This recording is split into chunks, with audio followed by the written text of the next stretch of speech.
Hello दोस्तों, स्वागत है आप सबका आपके इस यूट्यूब चैनल पर। स्क्रैच कैसे हैं आप लोग? उम्मीद करते हो आप लोग स्वस्थ होंगे, मस्त होंगे, अपनी पढ़ाई भी अच्छे से कर रहे होंगे। आप सभी का बहुत बहुत स्वागत है हमारे हिंदी के इस सेशन में। तो आज जो हमने रखा हुआ है उसमें जो है हमने रखा हुआ है जो बोलियाँ होती है हिंदी की, जो प्रमुख बोलियाँ हैं कितने पार्ट में डिवाइड किया गया उससे रखे हैं, और पत्र से कुछ जो है वो क्वेश्चन है। तो बने रहिए आप यूट्यूब चैनल पर। अगर वीडियो को अभी तक जो है आपने चैनल को अगर सब्सक्राइब नहीं किया, चैनल को सब्सक्राइब जरूर कर लीजिए, बेल आइकन को भी ओपन कर लीजिए। और चलते हैं क्वेश्चन की तरफ। आप वीडियो को जो है वो लाइक कर दीजिएगा, वीडियो ज़्यादा शेयर कर दिया करिए। आप लोग शेयर नहीं करते हैं तो वीडियो को प्रॉपर आप शेयर किया करिए। देखिए यहाँ पे हमने कुछ इस तरह के क्वेश्चन रखे हुए हैं, क्योंकि बहुत ज़्यादा ऑप्शन रखने से अच्छा था ऑप्शन जो है हम नेक्स्ट वीडियो में रख देंगे। तो यहाँ पे क्या करना था, यहाँ पे हमें आपके जो है क्वेश्चन एक साथ कई बहुत सारे क्वेश्चन करवाने थे, तो इसलिए हमने जो है इस तरह रखा हुआ है इसको।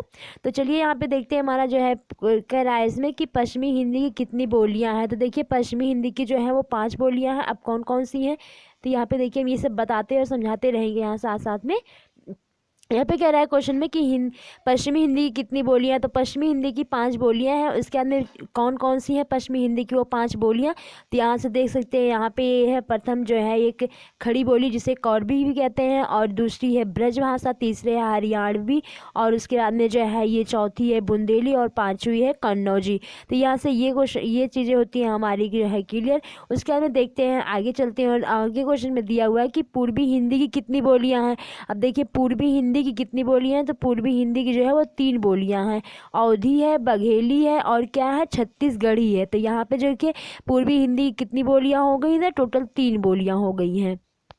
उसके बाद में इसी क्रम में चलते हैं आगे और देखते हैं जो है कि दे रहा है इसमें कि राजस्थान हिंदी की कितनी बोलियां हैं। तो राजस्थान हिंदी की जो है वो 4 बोलियां हैं। कौन है? मारवाड़ी है, जयपुरी है, मेवाती है, और मालवी है। यहाँ से देख सकते हैं ये।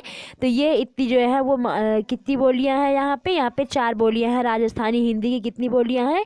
तो 4 बोलियां हैं। तो यहाँ से ये चीज़ें जो है वो ध्यान रखना, और एक साथ जो है हम इतने सारे जो है वो क्वेश्चन इसमें करवाएंगे।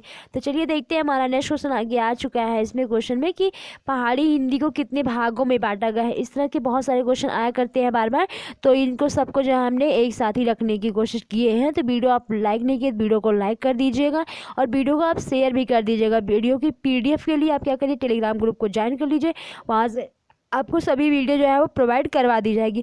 अगर मॉर्निंग में आपने करंट अफेयर की वीडियो नहीं देखी तो करंट अफेयर की वीडियो भी देख लीजिए। GK GS की वीडियो भी अपलोड होती है 8 बजे के आसपास में जो है शाम को आपको UP GK की वीडियो भी मिल जाएगी, तो उस वीडियो को भी देख लीजिएगा। तो चलिए देखते हैं हमारा नेक्स्ट क्वेश्चन है कि पहाड़ी हिंदी को कितने भागों में बांटा गया है। तो यहाँ पे देखिए जो पहाड़ी हिंदी है इसको कितने भागों में बांटा गया, तो इसको 2 भागों में बांटा गया है। पश्चिमी पहाड़ी और मध्यवर्ती पहाड़ी। कितने भागों में? 2 भागों में। तो देखिए यहाँ पे कुमाऊँ और गढ़वाली, मतलब पश्चिमी हिंदी को पश्चिमी पहाड़ी हिंदी को जो रहता है उसको कुमाऊँ कहते हैं, मध्यवर्ती को गढ़वाली कहते हैं। तो यहाँ पे ये चीज़ें हो जाती हैं यहाँ से कन्फर्म। उसके बाद में चलिए देखते हैं हम आगे कि बिहारी में हिंदी की कितनी बोलियाँ, मतलब बिहारी हिंदी की कितनी बोलियाँ हैं। तो बिहारी हिंदी जो है उसकी कितनी बोलियाँ हैं? 3 है। मगही है, भोजपुरी है, और कौन सी है? मैथिली है। तो यहाँ से ये चीज़ देखिए यहाँ से ये कंफर्म हो जाता है। उसके बाद में इसी क्रम में हम चलते हैं आगे की तरफ और देखते हैं कि क्या कह रहा है इसमें कि भाषा के लिए हिंदी शब्द का प्राचीनतम प्रयोग कहाँ पर मिलता है। तो यहाँ पे देखिए वो उतना इम्पोर्टेंट नहीं है, लेकिन यहाँ पे देख भी लीजिए कि सफरुद्दीन के जफरनामे में क्या है ये मिलता है। तो यहाँ से ये चीज़ें जो हो जाती है हमारी कन्फर्म। और इसी क्रम में चलते हैं हम आगे देखते हैं कि हिंदी का वास्तविक आरंभ कब से माना जाता है।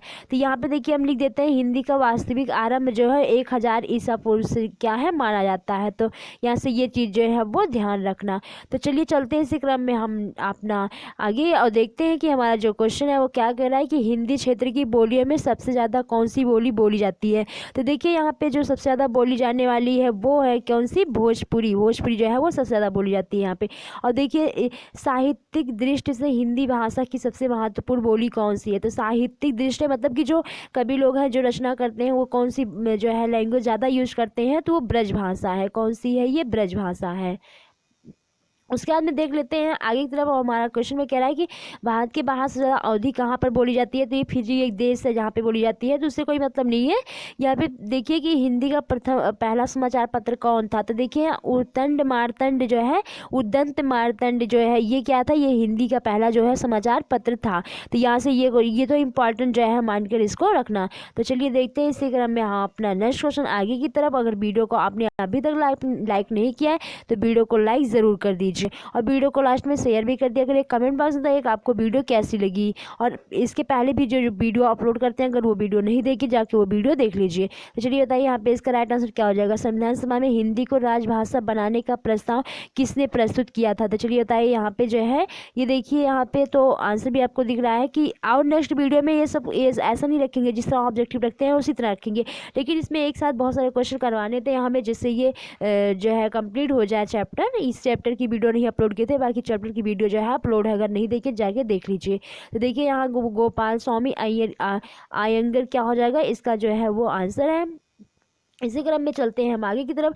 और आगे देखिए क्वेश्चन में कह रहा है कि भारतीय संविधान में हिंदी भाषा हिंदी को जो है वो राजभाषा के रूप में कब जो है वो मान्यता मिली थी। देखिए 14 सितंबर 1949, क्योंकि 14 सितंबर को हम हिंदी दिवस भी तो मनाते हैं ना, तो यहाँ से ये जो है ध्यान रखना। उसके बाद में विश्व हिंदी दिवस 10 को मनाया जाता है जनवरी में।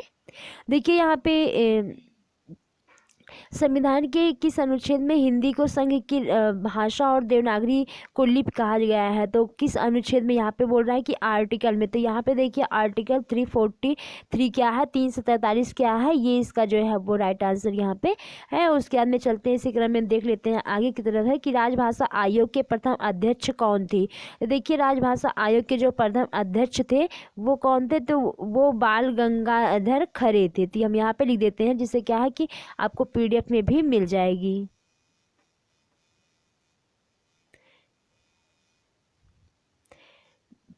चलिए चलते हैं इसी क्रम में हम आगे की तरफ और देखते हैं कि संविधान की किस सूची में भाषा को सम्मिलित किया गया है। तो देखिए भाषा की जो है हमारा ये 8वीं सूची में अनुसूची में इन्हें सम्मिलित किया गया है और टोटल कितनी लैंग्वेज को, तो 22 है। और ये कौन कौन सी लैंग्वेज है ये जो है देख लीजिएगा और कमेंट बॉक्स में ज़रूर बताइएगा। तो चलिए देखते हैं यहाँ पे हमारा नेक्स्ट जो है आगे की तरफ देखते हैं कि 8वीं अनुसूची में कितनी भाषाओं को, तो यहाँ पे देखिए शामिल किया गया। तो ये 20 यहाँ पे देखिए गलत लिख उठा है क्योंकि 22 है, 22 भाषाओं की मान्यता दी गई है। उसके बाद देखिए आगे देखते हैं कि जनसंख्या की दृष्टि से सर्वाधिक बोली जाने वाली भाषाओं में हिंदी का कौन स्थान है, तो जो है जनसंख्या के अकॉर्डिंग अगर देखा जाए तो हिंदी का जो है वो तीसरा स्थान है। और फर्स्ट कौन सा है ये कमेंट बॉक्स में बताइएगा। तो चलिए देखते हैं कि भारतीय लिपियों में सर्वश्रेष्ठ लिपि किसे मानी जाती है, तो सबसे सर्वश्रेष्ठ लिपि जो है वो ब्राह्मी लिपि को मानी जाती है। कौन सी लिपि है, ब्राह्मी लिपि है।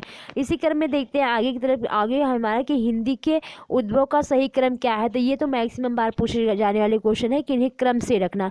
पाली, प्राकृत, अपभ्रंश, औहट, ये क्या है, ये हमारा जो है ये जो है इसका यही क्रम रहेगा, इस क्रम को जो है ऐसे रखना है। हिंदी का संबंध किस अपभ्रंश से है, तो ये किस अपभ्रंश से है, सौरसेनी अपभ्रंश से है। किस अपभ्रंश से है, सौरसेनी अपभ्रंश से है। तो चलिए देखते हैं यहाँ से जो है हमारा वो होता है कंप्लीट। और यहाँ से देखते हैं लेटर जो है वो क्वेश्चन आते हैं यहाँ पे। तो देखिए लेटर जो पत्र होते हैं, पत्र होता है मतलब कि अपनी बातों को किसी कागज़ के थ्रू दूसरों को जो है पहुँचाना, दूसरों को बताना, वो लेटर होता है। और जो है इसको ज़्यादा डिटेल में लेटर के क्या है ये बताने की ज़रूरत नहीं है, लेकिन ये बताने की ज़रूरत ज़रूर है कि ये कितने प्रकार के होते हैं। तो देखिए जो है ये 2 प्रकार के होते हैं, एक औपचारिक होते हैं, एक अनौपचारिक होते हैं। अब कौन से लेटर जो है औपचारिक आते हैं, कौन से अनौपचारिक आते हैं, ये भी हम चलिए दिखाते हैं यहाँ पे। तो यहाँ पे देखिए औपचारिक पत्र कौन कौन से होते हैं। तो औपचारिक पत्र में प्रार्थना पत्र यानी अवकाश शिकायत, जैसे स्कूल में जो है स्कूल से रहता है तो स्टूडेंट के लिए, तो इस तरह के जो है वो आता है औपचारिक में। उसमें कार्यालय पत्र की सरकारी अधिकारी विभाग को लिखे गए पत्र, व्यावसायिक पत्र मतलब दुकानदार कंपनी में लिखे गए पत्र, इस तरह के जो पत्र है ये क्या है, ये औपचारिक पत्र आते हैं। और ये पूछा भी जाता है कि अगर जो है लिखा जा रहा है किसी भी जो है विभाग को लिखा जा रहा है, कार्यालय को लिखा जा रहा है, कि किस पत्र के अंतर्गत आएगा, औपचारिक आएगा, अनौपचारिक आएगा, इस तरह के जो है वो पूछे जाते हैं। चलिए यहाँ से देख लेते हैं कि अनौपचारिक में क्या क्या आता है। तो देखिए अनौपचारिक में जो रहता है इस प्रकार के पत्र में पत्र लिखने वाले और पत्र को प्राप्त करने वाले व्यक्ति के बीच मधुर संबंध होते हैं, जिससे इसकी भाषा शैली जो है वो निर्धारित की जाती है। तो यहाँ पे देखिए जो फर्स्ट था ये कुछ नहीं, ये सब जो है औपचारिक में है। तो इसलिए जो है ये वीडियो कैसी लगी आप कमेंट बॉक्स में ज़रूर बताइएगा आपको वीडियो कैसी लगी। और इसमें जो है ऑब्जेक्टिव क्वेश्चन हम पर डे करवाते हैं, पर डे करवाएंगे। इसमें जो है इस चैप्टर की वीडियो अपलोड नहीं किए थे, इसलिए इस चैप्टर की वीडियो भी हमने सोचा कि अपलोड कर देते। वीडियो कैसी लगी कमेंट बॉक्स में जरूर बताइएगा। वीडियो की पीडीएफ के लिए आप जो है टेलीग्राम ग्रुप को ज्वाइन कर लीजिए, वहाँ से सारी पीडीएफ मिल जाएगी। और 8 बजे तक आपको यूपीजीके की भी जो है वीडियो मिल जाएगी। तो बने रहिए ट्यूशन पर, मिलते हुए फिर नेक्स्ट वीडियो के साथ। तब तक के लिए बाय बाय, टेक केयर।